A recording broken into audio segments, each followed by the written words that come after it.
Aloha, I'm Jay Goodman from Talking with a Goodman. Welcome to the Screwtape Letters Lenten series, letter 23.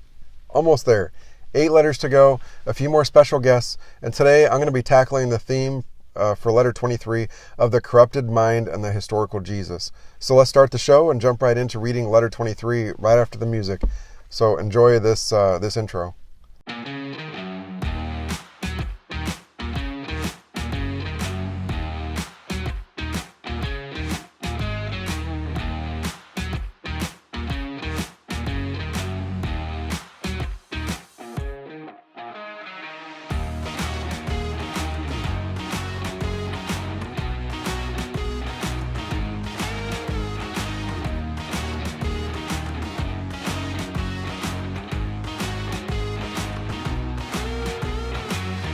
Alright, this is letter 23.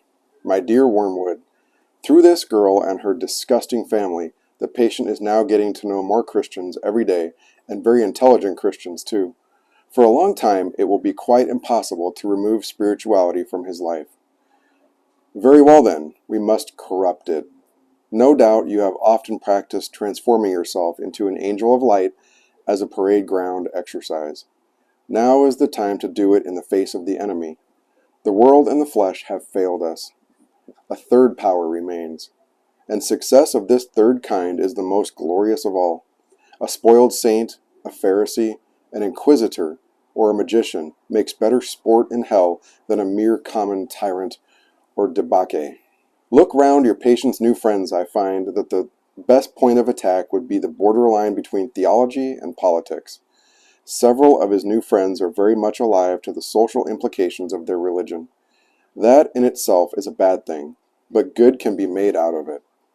You will find that a good many Christian political writers think that Christianity began going wrong and departing from the doctrine of its founder at a very early stage. Now this idea must be used by us to encourage once again the conception of a historical Jesus to be found by clearing away later accretions and perversions, and then to be contrasted with the whole Christian tradition. In the last generation, we promoted the construction of such a historical Jesus on liberal and humanitarian lines. We are now putting forward a new historical Jesus on Marxian, catastrophic, and revolutionary lines. The advantages of these constructions, which we intend to change every 30 years or so, are manifold. In the first place, they all tend to direct men's devotion to something which does not exist. For each historical Jesus is unhistorical. The documents say what they say and cannot be added to. Each new historical Jesus, therefore, has to be got out of them by suppression at one point and exaggeration at another. And by that sort of guessing, brilliant is the adjective we teach humans to apply to it, on which no one would risk 10 shillings in ordinary life, but which is enough to produce a crop of new Napoleons, new Shakespeares, and new Swifts in every publisher's autumn list. In the second place, all such constructions place the importance of their historical Jesus in some peculiar theory he is supposed to have promulgated. He has to be a great man in the modern sense of the word, one standing at the terminus of some centrifugal and unbalanced line of thought, a crank vending a panacea. We thus distract men's minds from who he is and what he did. We first make him solely a teacher, and then conceal the very substantial agreement between his teachings and those of all other great moral teachers. For humans must not be allowed to notice that all great moralists are sent by the enemy not to inform men, but to remind them, to restate the primeval moral platitudes against our continual concealment of them. We make the sophists. He raises up a Socrates to answer them. Our third aim is, by these constructions, to destroy the devotional life. For the real presence of the enemy, otherwise experienced by men in prayer and sacrament, we substitute a merely probable, remote, shadowy, and uncouth figure, one who spoke a strange language and died a long time ago. Such an object cannot in fact be worshipped. Instead of the Creator adored by its creature, you soon have merely a leader acclaimed by a partisan, and finally a distinguished character approved by a judicious historian. And fourthly, besides being unhistorical in the Jesus it depicts, religion of this kind is false to history in another sense. No nation and few individuals are really brought into the enemy's camp by the historical study of the biography of Jesus, simply as biography. Indeed, materials for a full biography have been withheld from men. The earliest converts were converted by a single historical fact, the resurrection, and a single theological doctrine, the redemption, operating on a sense of sin which they already had, and sin not against some new fancy dress law produced as a novelty by a great man, but against the old platitudinous universal moral law which they had been taught by their nurses and mothers. The Gospels come later and were written not to make Christians, but to edify Christians already made. The historical Jesus, then, however dangerous he may seem to be to us at some particular point, is always to be encouraged. About the general connection between Christianity and politics, our position is more delicate. Certainly, we do not want men to allow their Christianity to flow over into their political life, for the establishment of anything like a really just society would be a major disaster. On the other hand, we do want, and want very much, to make men treat Christianity as a means, preferably, of course, as a means to their own advancement, but failing that, as a means to anything, even to social justice. The thing to do is to get a man at first to value social justice as a thing which the enemy demands, and then work him on to the stage at which he values Christianity because it may produce social justice. For the enemy will not be used as a convenience. Men or nations who think they can revive the faith in order to make a good society might just as well think they can use the stairs of heaven as a shortcut to the nearest chemist's shop. Fortunately, it is quite easy to coax humans round this little corner. Only today I have found a passage in a Christian writer where he recommends his own version of Christianity on the ground that only such a faith can outlast the death of old cultures and the birth of new civilizations. You see the little rift? Believe this, not because it's true, but for some other reason. That's the game. Your affectionate uncle, Screwtape. And that is letter 23. So the theme again is the corrupted mind and the historical Jesus. And the theme verse for Marlon de la Torre's study guide is from Galatians 4:4-5, which says, "But when the time had fully come, God sent forth his Son, born of a woman, born under the law, to redeem those who were under the law, so that we might receive adoption as sons." So the way to corrupt the mind of the Christian is to corrupt their view of Christ. And they are able to do this because we didn't replace the bad with the good, essentially. So the battle that the demons have against us is that they're not so much trying to keep knowledge from coming out of us, but keeping knowledge from going into us. And that's what Marlon alludes to way back in his first couple letters. The verse that comes to mind for me is from Matthew 12:43-45. And those verses say, "When the unclean spirit has gone out of a man, he passes through waterless places, seeking rest, but he finds none." And then verse 44 says, "Then he says, I will return to my house from which I came. And when he comes, he finds it empty, swept, and put in order. Then he goes and brings with him 7 other spirits more evil than himself, and they enter and dwell there. And the last state of that man becomes worse than the first. So shall it be also with this evil generation." So you would think, like, if you clean up your life and you sweep it clean and you get everything in order, that demons wouldn't want to come back. But did you catch that word empty? Like, you didn't fill it with anything to replace all the crap you cut out of it, basically.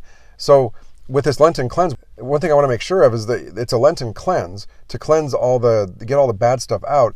But then you've got to replace it with good stuff. You know, the good, true, and beautiful. And how do we do that? By reading the Bible, by praying, by going to Mass, by having the Eucharist. You know, all those things like Stephen Ray says, it's like a zip drive of all these things. Not that you have to do, because it is not that you have to do to go to heaven, because heaven doesn't have do-gooders in heaven. It has people who struggled through life by faith and works, and constantly struggling and getting back up and, you know, trying again, and just constantly that constant struggle of faith and works, you know, but it's not by faith alone. James 2 is clear about that. But anyway, Screwtape instructs Wormwood to attack the heart of all believers and their minds. If they can convince them up here that Christ is a mere historical figure, then they can convince them down there too. And that he's a mere historical figure among other significant historical figures, then the notion of Christ as the Son of God, Redeemer of the world, it takes a lesser significance in the heart and mind of all believers.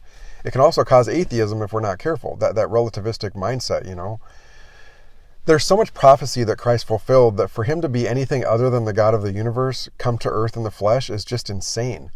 Someone once told me, who has a ton of time mathematically, they thought they had this thought about Jesus and his prophecies mathematically. What are the chances of somebody fulfilling just one prophecy? I mean, you can look at the Trinity not being in the Bible, which it isn't. But anyway, what you do is you take the entire state of Texas, you fill it with silver dollars and make it a foot deep. So a foot deep of these silver dollars that are hard to find anyway. Then somehow you stir all those coins up in the entire state of Texas really, really well. And then you pick one coin, you mark it with a cross, and you throw it back in the mix. Now take a man, any man will do. You blindfold him, send him out to Texas. He can walk in any direction as far or as short as he wants into that mess of coins, if he could even walk through that. He's allowed to only pick up one coin. The chances of him picking up the one with a cross on it is somewhere around 10 to the 17th power. I don't even know, that's 17 zeros attached to the 10, I know that much, but I don't even know if there's a name for that high of a number. If there is, comment, let me know. I'd love to know. But there's over 400 prophecies fulfilled by Jesus. For him to fulfill just one of them is insane, but how about fulfill 48 of them? That would be like filling the entire state of Texas with over 80 feet of coins, so way up, like the top of the cliff next to me. Then mark 48 of them, stir it all up, send that same blindfolded man into the mix, and he gets 48 chances to pick up exactly the right 48 coins. And he has to pick up all 48 coins with 48 chances.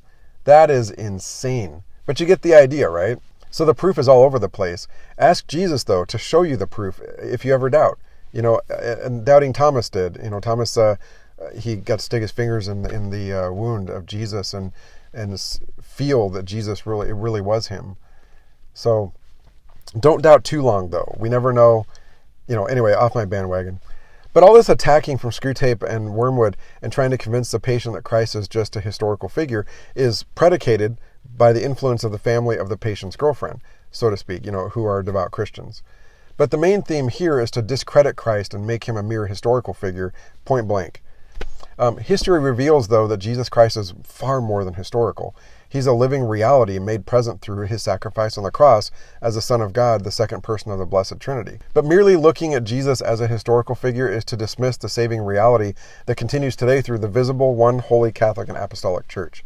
In essence, this particular historical notion, it completely strips the source and summit of the Christian life, i.e. the Holy Eucharist. The Holy Eucharist, above anything else, though, it represents the continual saving reality truly present in the form of bread and wine. So this following article from the Catechism, it reveals more than a historical fact. It says, "We believe and confess that Jesus of Nazareth, born of a Jew, of a daughter of Israel at Bethlehem, at the time of King Herod the Great and the Emperor Caesar Augustus, who was a carpenter by trade, who died crucified in Jerusalem under Pontius Pilate during the reign of Tiberius, is the eternal Son of God made man. He came from God, descended from heaven, and came in the flesh." And that's from Catechism 423. At the heart of all catechetical instruction, though, is in essence the person of Jesus Christ. Catechism 426. This particular point is important in refuting the historical Jesus concept. Jesus presents the very presence of God. Jesus represents the very presence of God. If Jesus is a historical figure of the past, then God falls into the same thought. As the only begotten Son of God, though, Jesus holds the unique characteristic as fully human and fully divine. And that's from Catechism 442, 464, and 470. Keep in mind that the Word became flesh for four main reasons, according to Marlon de la Torre, and I'll leave you with these four reasons to kind of ponder over the next few days. Number one, he came in the flesh in order to save us by reconciling us with God. Catechism 457. He came in the flesh so that we might know God's love. Catechism 458. And number three, he came in the flesh to be our model of holiness. And you guessed it, Catechism 459, yeah. And number four, he came in the flesh to make us partakers of the divine nature. Can you guess which catechism reference is coming from? 460. You see the pattern. Well, that is it for this evening. Thank you for tuning in. Thank you for your prayers, for your devotion to this study. We're almost done. Please, please, please like all my videos. Click that like button, share them, comment, and please subscribe. If you want to get a hold of me, my email is jaygoodman.deepadventure@gmail.com. If you want to donate, I'd be very grateful. I'm beginning work, like I keep saying, after Lent in building something amazing for Bear Wozniak's website. I need better equipment, bottom line. If God is calling you to donate, my Venmo is at jaygoodman75. Also, I ask you, please pray for me. I love doing this. I'm growing a little sad that it's almost over, but I'm looking forward to what what lies ahead. It's been the most active, life-changing Lent I've ever had. I hope it has been for you too. So I'm out of here. Take care, and God bless.